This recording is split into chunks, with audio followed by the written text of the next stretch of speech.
오늘은 누가복음 19장 28절에서 48절까지 말씀을 교독하겠습니다. 예수께서 이 말씀을 하시고 예루살렘을 향하여 앞서서 가시더라. 감람노이라 불리는 산속에 있는 물가게와 그런데 가까이 가셨을 때에 제사장은 물을 보내시며 이르시되 너희는 맞은편 마을로 가라. 그리로 들어가면 아직 아무도 타보지 않은 나귀 새끼가 매어 있는 것을 보리니 풀어 끌고 오라.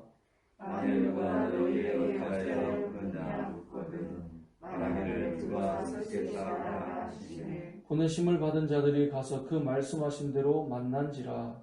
나귀 새끼를 풀 때에 그 임자들이 이르되 어찌하여 나귀 새끼를 푸느냐 대답하되 주께서 쓰시겠다 하고 그것을 예수께서 끌고 와서 갈 때에 그것을 나귀 새끼 위에 걸쳐놓고 예수를 세우니 가실 때 그들이 자기의 겉옷을 길에 펴더라. 이미 가나안 내미 앞길에 가까이 오시매 제자의 온 무리가 자기들이 본과 모든 능한 일로 인하여 기뻐하며 큰 소리로 하나님을 찬양하며 이르되 찬송하리로다. 주의 이름으로 오시는 왕이요 하늘에는 평화요 가장 높은 곳에는 영광이로다 하니 우리 중 어떤 바리새인들이 말하되 선생이여 당신의 제자를 책망하소서 하느니 대답하여 이르시되 내가 너희에게 말하노니 만일 이 사람들이 침묵하면 돌들이 소리 지르리라 하시니라. 가까이 오사 성을 보시고 웃으시며 이르시되 너도 오늘 평화에 관한 일을 알았더라면 좋을 뻔하였거니와 지금 내 눈에 숨겨졌도다. 나의 일을 지라 내 원수의 도를 잡고 너를 불러 사면으로 가두고 또 너와 및 그 가운데 있는 내 자식들을 땅에 메어 치며 돌 하나도 돌 위에 남기지 아니하리니 이는 내가 보살핌 받는 날을 알지 못함을 인함이니라 하시니라. 형제들에게 가서 장사하는 자들을 내려주시며 그들에게 이르시되 기록된 바 내 집은 기도하는 집이 되리라 하였거늘 너희는 강도의 소굴을 만들었도다 하시니라.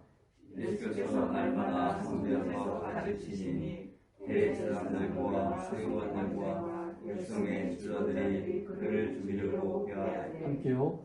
백성이 다 그에게 귀를 기울여 들으므로 어찌할 강도를 찾지 못하였더라. 아멘. 예수님께서 여리고를 지나 예루살렘으로 들어가시는 상황이 오늘 본문의 내용입니다. 예루살렘으로 입성하실 때 우리가 잘 아는 것처럼 이 스가랴 9장의 예언의 성취를 이루시는 사건, 그러니까 나귀를 타고 입성하십니다. 그것은 겸손한 왕이다라고 우리가 흔히 이제 해석을 하고 말하는데 우리가 기억해야 될 것은 예수님께서 겸손하게 나귀를 타고 당시에는 개선 장군들이 말을 타고 이 로마에 입성하는 승리하는 장군들이 그렇게 입성하듯이 등장하는 예수님이 나귀를 탔잖아요. 그래서 우리가 겸손하게 등장하는 예수님이라고 말하지만 이 나귀는 한 번도 타보지 않은 나귀다라고 성경은 기록하고 있습니다. 그것이 30절에 나오는데요. 너희는 맞은편 마을로 가라. 그리로 들어가면 아직 아무도 타보지 않은 나귀 새끼가 매어 있는 것을 보게 될 건데 그것을 가져오라는 것입니다. 다시 말해 우리가 예수님께서 겸손의 왕이다에 초점을 맞출 수도 있지만 또 한편으로 주님 앞에 드려진 이 나귀는 한 번도 타보지 않은, 다시 말해 바꿔보면 처음의 것으로, 누구도 사용하지 않은 처음의 것으로 하나님께 드려서 그것이 사용되고 있음을 보여주고 있는 것이 오늘 본문의 내용입니다. 하나님께서 늘 말씀하시죠. 처음의 것이 하나님의 것이고 하나님 앞에 그것이 늘 드려진다라고 하는 것을 우리가 기억해 볼 필요가 있다라는 것입니다. 하나님의 나라는 이렇게 누군가가 처음의 것을 하나님 앞에 드려서 그것을 통해 하나님의 나라가, 하나님의 역사가 이루어진다라는 것을 볼 수 있습니다. 잘 생각해 보면 이 나귀를 드린 사람이 있는 거잖아요. 주께서 쓰시겠다 하라라고 할 때 기꺼이 그걸 내어놓잖아요. 오늘 본문의 상황이 예수님께서 명령하셔서 제자들이 가셔서 저기 정말 나귀 새끼가 있네. 그걸 풀 때 그 주인들이 말하잖아요. 33절에 어찌하여 나귀 새끼를 푸느냐. 그래서 이 제자들이 대답한 것이 무엇입니까? 주께서 쓰시겠다 하라.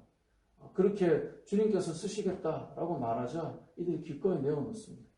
하나님의 나라의 역사는 처음에 것으로 하나님 앞에 드리는 자들이 그 자리에 있었고 또 그것을 통하여 하나님의 나라가 그 말씀이 성취되고 있다라고 하는 것을 보여주고 있는 것이죠.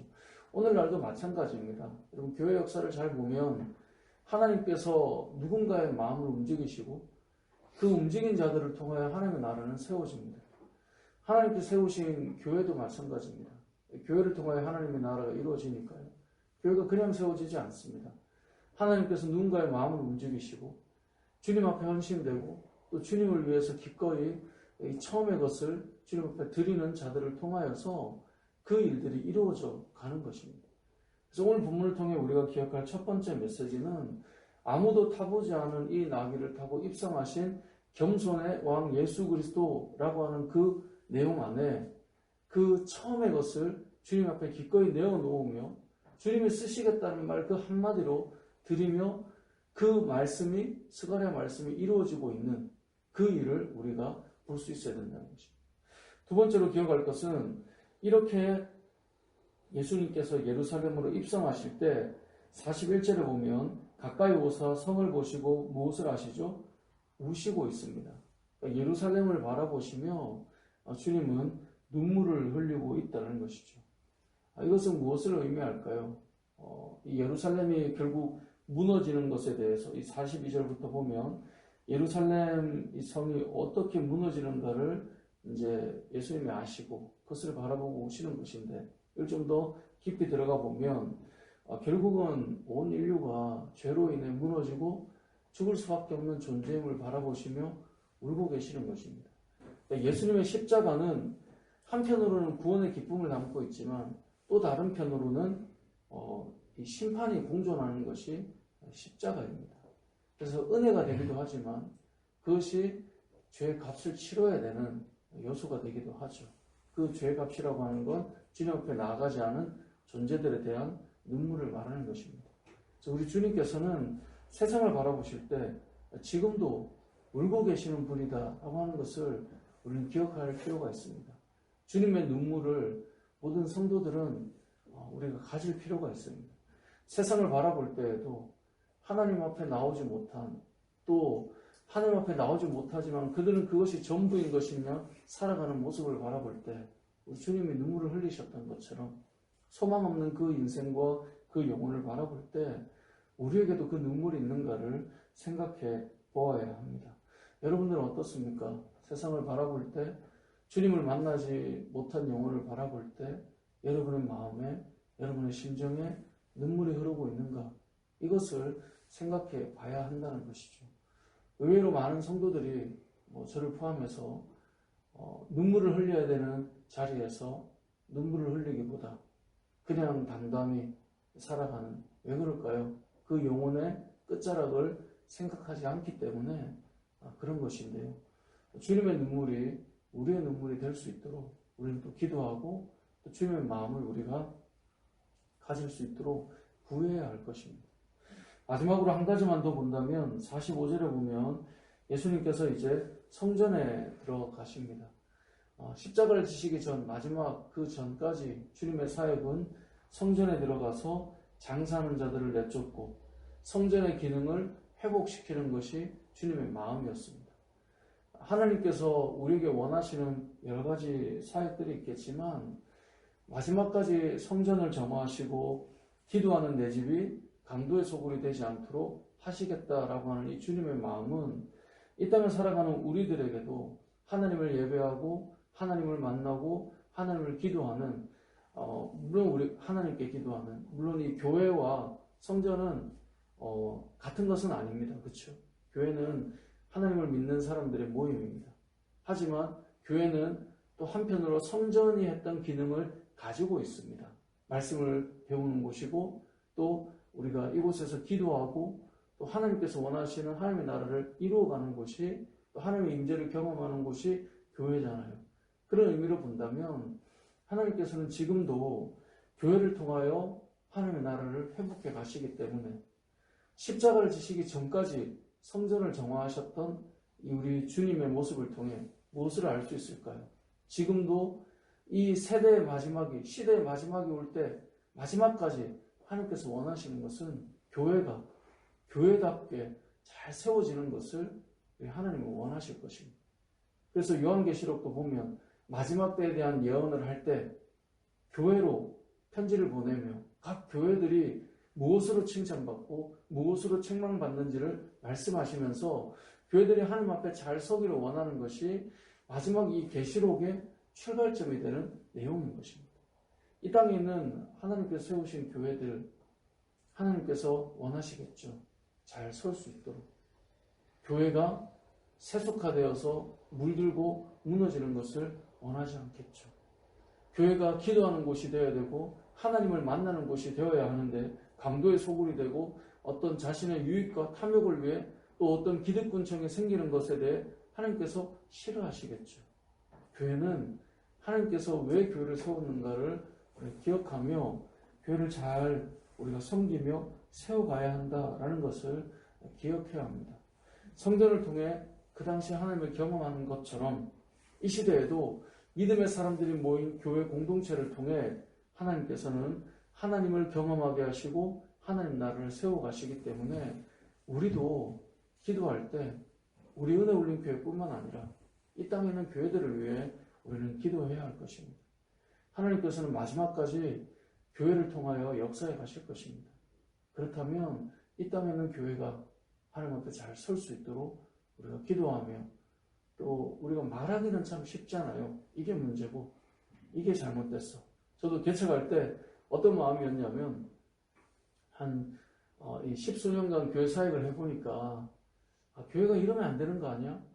어떤 그런 마음들이 참 많더라고요. 근데 그래서 함께 개척을 하고 섬기고 나가보니 이게 말을 하는 것과 또 정작 내가 그렇게 함께 섬기기 위해 희생을 하고 또 교회는 이렇게 가야지라고 하는 것대로 이루어가는 것은 정말 또 차이가 크더라고요. 많이 참 어려운 거구나. 그러니까 이래야지라고 말해주는 것과 그렇게 가는 것은 또 다르게 참 어려운 것이구나. 이런 생각이 들었는데요. 누구에게나 마찬가지 아닐까요? 어느 교회나 마찬가지 아닐까요? 하지만 하나님께서 원하시는 것은 마지막까지 교회는 하나님께서 세우신 교회답게 잘 서가는 것을 원하실 것입니다. 아마 주님께서 오셨을 때 마지막에 하시는 일이 7교회를 책망하고 칭찬하셨던 것처럼 이 땅에 세워져 있는 교회들을 향해 주님께서 하나하나 말씀하시겠죠. 아마 우리도 그날이 오게 될 것인데 저와 여러분의 삶이 마지막 십자가를 지시기 전까지 성전에 들어가셔서 성전을 깨끗하게 하시는 이 주님의 모습을 통해 우리도 하나님께서 기뻐하시는 교회로 잘 설 수 있도록 세움받은 자들을 위해 또 목회자를 위해 또 각 직분자들을 위해 또 봉사하고 섬기는 자들을 위해 또 교회를 통해 믿음이 시작하고 있는 지체들을 위해 또 이제 곧 우리가 세례식을 할 텐데 세례를 받고 또 하나님 앞에서 그 자신에게 주신 믿음을 고백하는 자들을 위해 또 예배를 드리고 교회를 다니지만 이렇게 믿음이 흔들리고 지금 낙심하고 낙담하고 있는 영혼들을 위해 우리는 기도하며 함께 잘 세워져 가야 될 텐데 그렇게 저와 여러분이 세워져 가는 은혜 올린 교회 되시길 주님의 이름으로 축복합니다. 아멘.